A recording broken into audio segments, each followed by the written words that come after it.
Hey guys, Miss Farron here. So we're going to go ahead and look at Unit 8, LT. This is actually LT8 that we're going to look at. We're going to look at Pythagorean theorem. And I think you guys have seen a little bit of this, so hopefully it's not too new for you. So Pythagorean theorem is this formula here. A squared plus B squared equals C squared.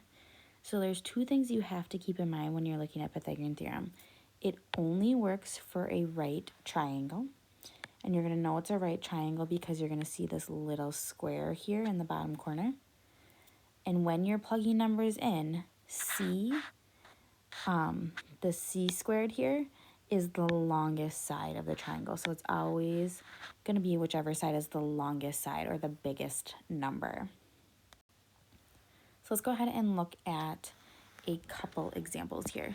So we are just going to keep in mind that, again, A squared plus B squared is going to equal C squared. We're going to plug in what we know. Here I know that A is 8 and B is 15. So if A is 8, I'm going to get 8 squared, and B is 15, I'm going to do plus 15 squared is going to equal C squared. So in your calculator, I can do this. I can do 8 squared plus 15 squared. So I'm going to do 8 squared plus 15 squared. And I'm going to end up getting 289 is going to equal C squared. So the trick is right now we have to undo this square. We only want what C equals. We don't want what C squared equals.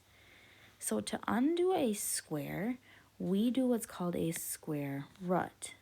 And whatever you do to one side, you have to do to the other side.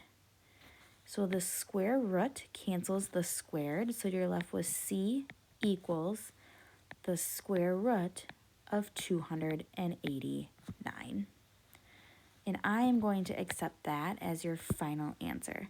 So your simplified radical is the square root of 289. So let's look at another example here. Again, I know that A squared plus B squared is going to equal C squared. So I'm going to plug in what I know. I know 18 squared because A is 18 plus 24 squared because B is 24 is going to equal C squared. So in my calculator, I can do 18 squared plus 24 squared, and that's going to give me 900. So I'm going to get 900 equals C squared. So remember, to undo the squared, I do the square root, and whatever I do to one side, I have to do the other. So the square root and the square are going to cancel, so I'm going to get C alone is going to equal the square root of 900. So my final answer is the square root of 900. So if I look at the next examples here, I know what A equals now, and I know what C equals now. So we're going to change up what we're plugging in a little bit. I have A squared plus, I don't know B, so B squared is going to stay here, is going to equal C squared. So now we're going to have to solve. We have to get B alone. So I am going to actually subtract this 10 squared from this side. What you do to one side, you have to do to the other. And I apologize, this should be 25 squared. So I'm going to get B squared is actually equal to 25 squared minus 10 squared. So I can do that in my calculator. B squared is going to be 25 squared minus 10 squared. So I get 525. So now, just like to undo the squared of the C, to undo the square, we do the square root. And what you do to one side, you have to do to the other. So the square root and the square cancel, and you're left with B is going to equal the square root of 525. Last one here. So now I know what B equals, and I know what C equals. So I'm going to plug that in. So I don't have an A, so A is going to stay A squared plus B squared is going to equal C squared. So again, I need to get A alone, so I'm going to subtract 11 squared from this side, and what I do to one side, I have to do the other. So I'm going to get A squared equals 21 squared minus 11 squared. So I'm going to do that in my calculator, 21 squared minus 11 squared. and I get 320. So I get a squared equals 320.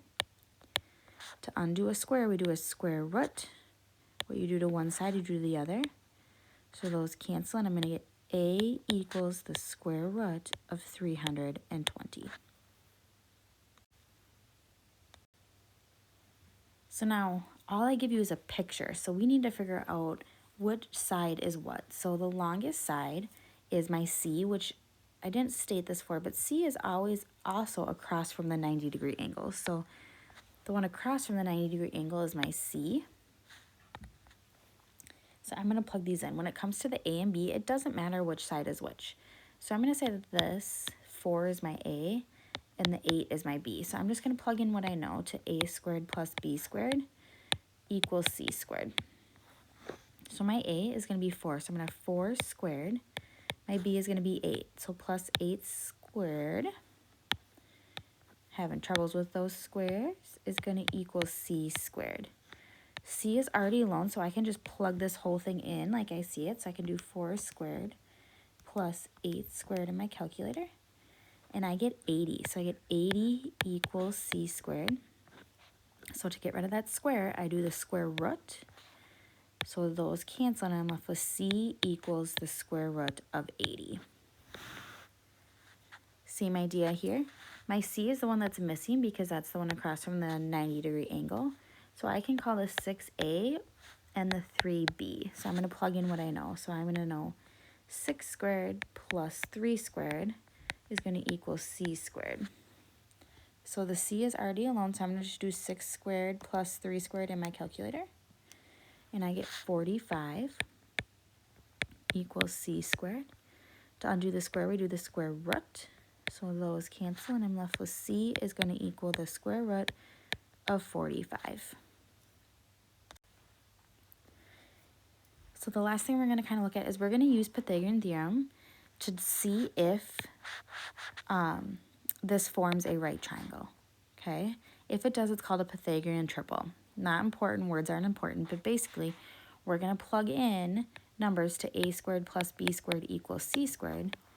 And if it's a true statement, if a squared plus b squared does equal c squared, then we know it is a right triangle. It's a true right triangle. So this is where the biggest thing that comes in handy is C. C has to be your largest side. So that's what we're going to keep in mind, is that C is the largest side.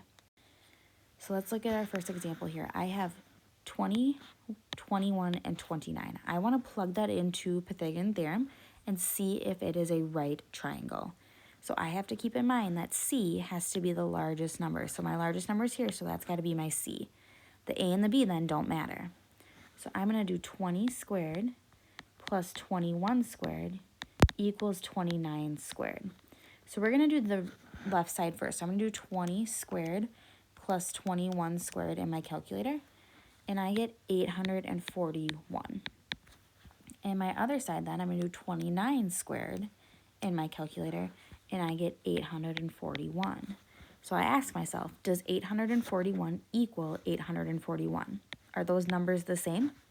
They are. So this answer would be yes, it is a right triangle. So right triangle. So now number 8, I have an 8, a 10, and a 12. I have to look for the biggest side. Well, the biggest number is 12, so that's my C. So I'm going to get 8 squared plus 10 squared is going to equal 12 squared. And we're going to try to see if this is true. So I'm going to plug in 8 squared plus 10 squared first in my calculator, and I'm going to get 164. Now I'm going to plug in 12 squared into my calculator, and I get 144. So does 164 equal 144? Are those the same number? They are not, so this is no, it's not a right triangle. So no right triangle. Number 9, I have 9, 12, and 16. Biggest number is 16, so that's my C value. So I'm going to do 9 squared plus 12 squared equals 16 squared. We're going to do 9 squared plus 12 squared in our calculator, and I get 225. And then we're going to do 16 squared in our calculator, and I get 256. So is 225 equal to 256? It is not, so it is no right triangle, not a right triangle. Another example here, I have a 10, a 24, and a 26. So 26 is my largest number. I'm going to plug that in as my C equals 26 squared. We're going to do 10 squared plus 24 squared in our calculator, and we're going to get 676. And then we're going to do 26 squared in my calculator, and I get 676. Because those are the same number, then yes, this is a right triangle. All right, 2 more problems here, and then we'll get to the assignment. So I have a square shopping center that has a diagonal walkway from one corner to another. If the walkway is 70 meters long, we want to find the side of each of the centers. Here's what I'm actually going to say for this one. Number 11 is a lot harder than anything I'm going to ask you to do right now. So I am just going to say, let's skip number 11. Skip. On to number 12. So a fireman's ladder is 100 feet long, and it reaches a point on a building that is 80 feet above the ground. If the ground is horizontal, how many feet from the foot of the building is the ladder? So the best thing to do here is we're going to draw a picture. So here is my building, and here's my ground. And then here's my ladder, okay, leaning up against that building. So it says a fireman's ladder is 100 feet long. So this ladder right here is 100 feet long. It reaches a point on a building that is 80 feet above the ground. So this point right here is 80 feet above the ground. So this side is 80. I want to know how many feet from the building the ladder is. So I want to know this number. So do we see that triangle there? And that right angle is right there. So if this is across from the right angle, 100 is going to be my C value. So it doesn't matter if this is A or B. We're just going to call it B. So don't know A. So we have to figure A out. So I'm going to do A squared plus 80 squared is going to equal 100 squared. So I need to get the A alone. So we're going to subtract the 80 squared from both sides. So I'm going to get A squared is going to equal 100 squared minus 80 squared. So I get 3,600. So now remember, to get A alone, we're going to take the square root of both sides. So the square root and the square is going to cancel, and I'm left with A equals the square root of 3,600. So here's what I want you to do. I want you to go on to the assignment and reach out to Miss Azelson or I if you have any questions on anything.